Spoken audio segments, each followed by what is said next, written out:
What's going on, guys? Dom here. Today's video is going to be on this month's schedule for the magazines leading up to Koro, and there's three separate ones that we're going to be talking about today. And also we're also going to be talking about this Datamine that's come out about Pokemon Go that may link to Pokemon Sword and Shield and Pokemon Let's Go, which is always a good thing. We love it when our games connect and we can always carry our Pokemon over. We also have three pictures that are supposed to be the final evolutions for the starter Pokemon from Pokemon Sword and Shield. All this information that I just said comes from Detective Grookey on Twitter. Link to his Twitter down below. Send him a message to say, hey, PokeDom sent you. And he can speak two languages, English and Spanish, so he can give you love in two separate languages. That's awesome. We love you, Grookey. Keep doing what you're doing. But before we get into everything else, we gotta roll the intro.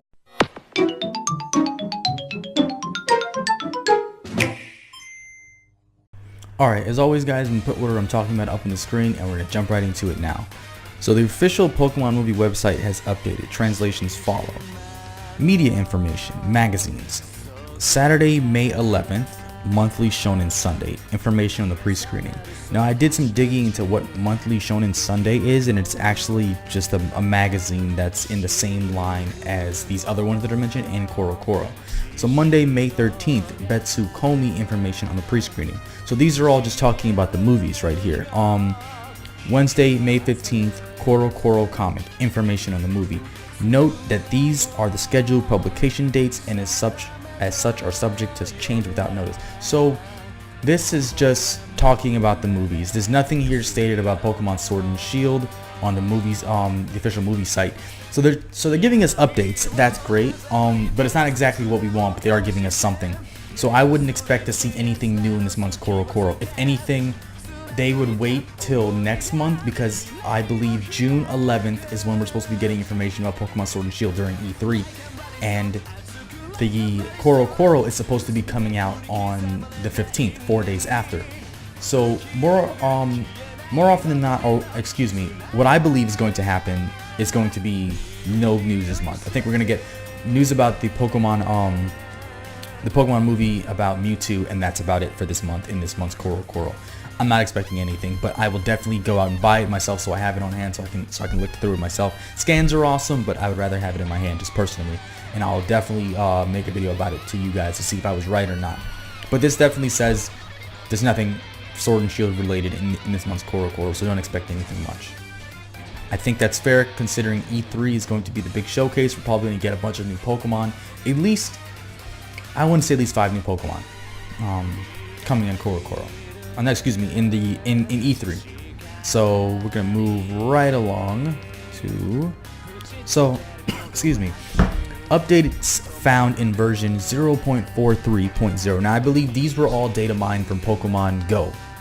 So news quest conditions: win a PvP combat, nothing special. Win a NPC combat, nothing special. Now if you guys don't know, they did in fact add battling to Pokemon Go. You can battle other people, you can battle computers anytime you want by just clicking on the battle tab.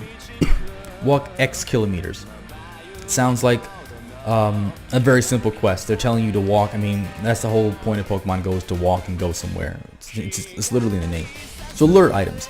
Item Troy Disc Glacial. Now I'm unsure what this could be. I'm not sure if Glaceon and Leafeon are actually in the game, because I haven't kept up with the games too much, to be honest with you. So the first thing that comes to mind when I see this is Glaceon and Umbreon. It says item Troy Disc Mossy, item Troy Disc Magnetic.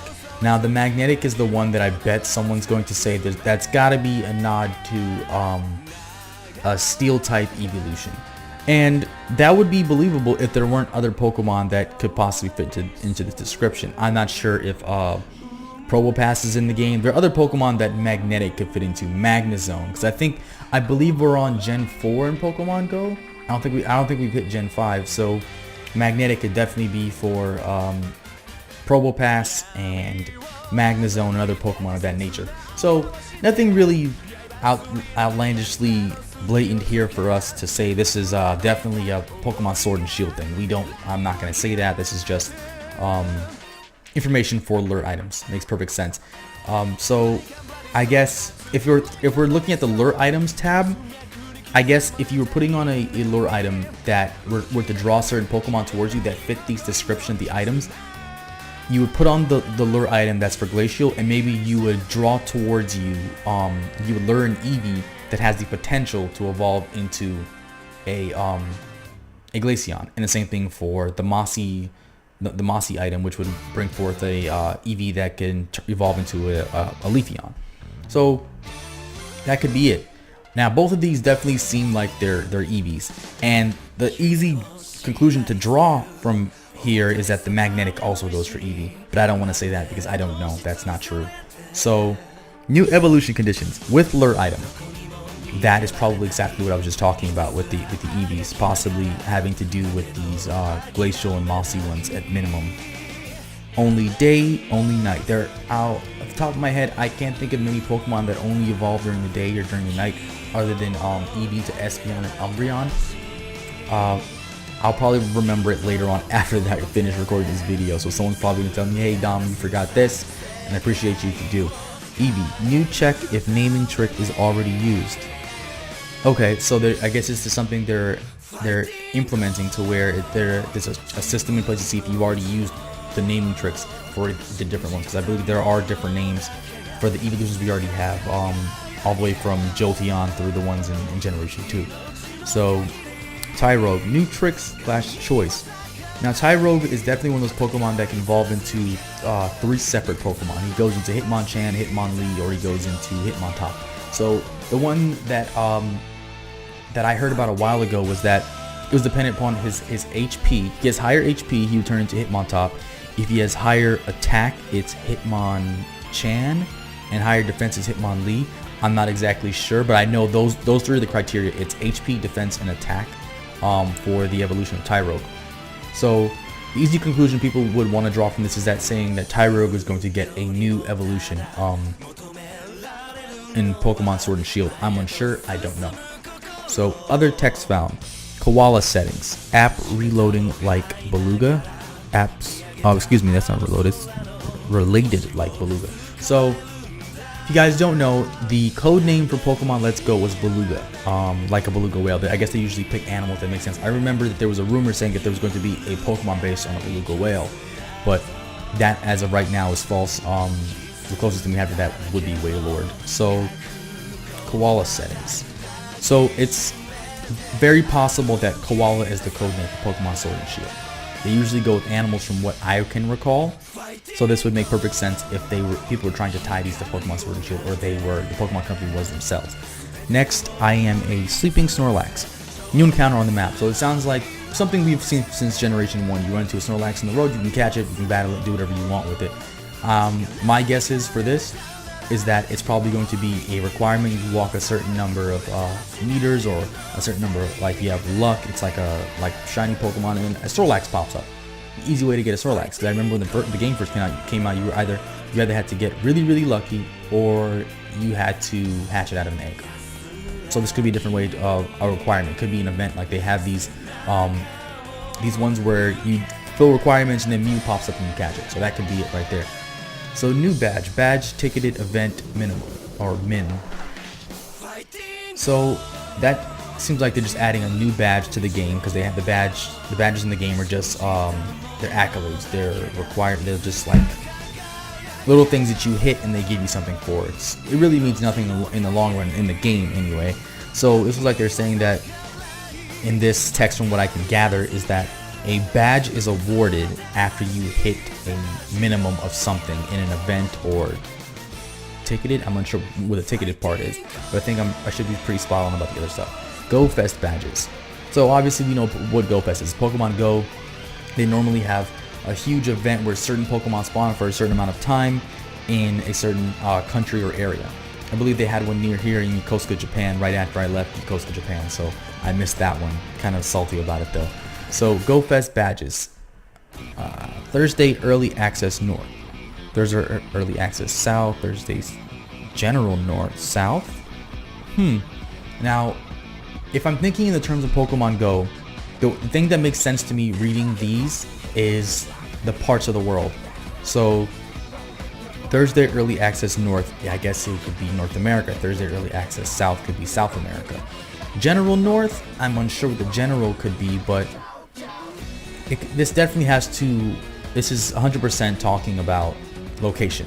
I mean, they're using north, south, east, and west. This has to be location. Actually, from what I'm seeing north, south, north, south, north, south, north, south. This is all north, south. This doesn't even say east or west. So this could be anything. This is definitely about a location, about the Pokemon Go Fest coming up.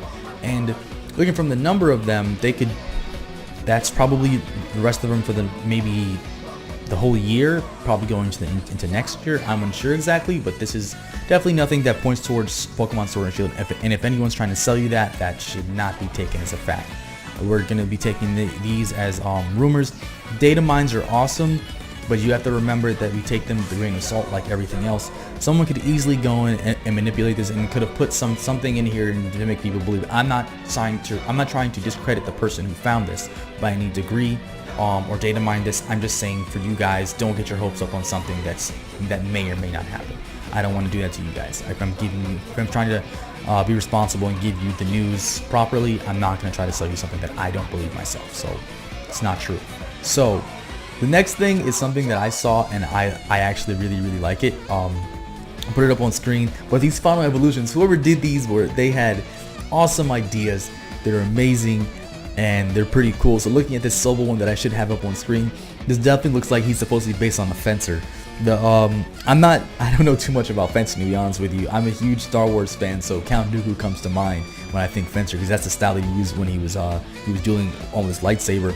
But this is just an amazing design, because even the head, they have like the cheeks looks like it looks reminiscent of a helmet. You can tell that the different colors in his mouth coming from the circles looks like the opening of a helmet. The actual top of his head with the feathers coming out looks like it's the feathers on a helmet. You know, the ones you've seen like RuneScape and the other depictions of a knight in pop culture. And I love the way this looks. The shoulders look like shoulder pads that a knight would kind of wear, and I think this is a really awesome design. The coloring on it looks amazing. This is extremely well done. I applaud the person who did this, and I hope you guys like it too. We're gonna move on to the next one though. So Grookey, oh man, Grookey gang. I'm definitely Grookey gang, guys. I'm sorry, but I love my grass type Pokemon. So this looks amazing. He looks very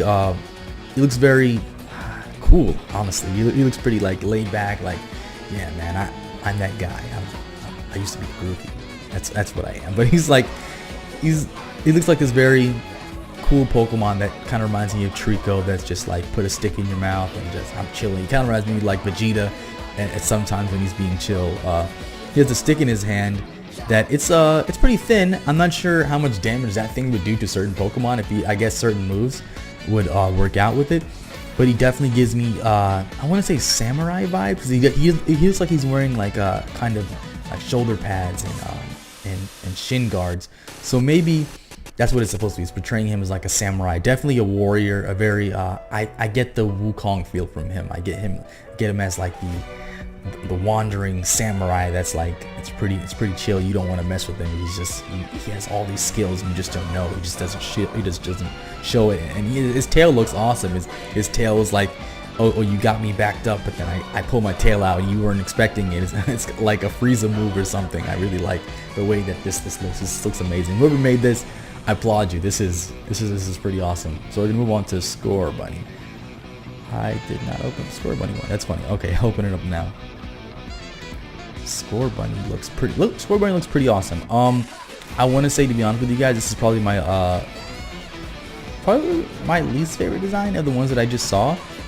He looks pretty basic. I mean, it's like a crown on his head. That's pretty cool. I guess that's what the Band-Aid is supposed to evolve, like take form into. And then the wrist, it kind of look like grenades. This reminds me of Bakugo from My Hero Academia. The wrist gauntlets he has on. He doesn't look quite as amazing, but I like the way that he's portrayed here. He's supposed to be this kingly Pokemon, this like regal Pokemon with the crown on his head, and like his hair's on fire. It's like Bugs Bunny if he was like a Digimon. It looks pretty awesome. I'm not gonna lie to you, but this is my least favorite of the designs that I'm seeing here today. So Of course, these are definitely not the actual evolutions, guys. I don't want you to say that these are the actual evolutions, because they're not. They're just really great fan art, and we appreciate them, and they're awesome. So if you see these, give them a thumbs up wherever you see them, but don't say that they're real, because I don't believe that they are. So I think that's gonna do it for today. That'll be it. Dom.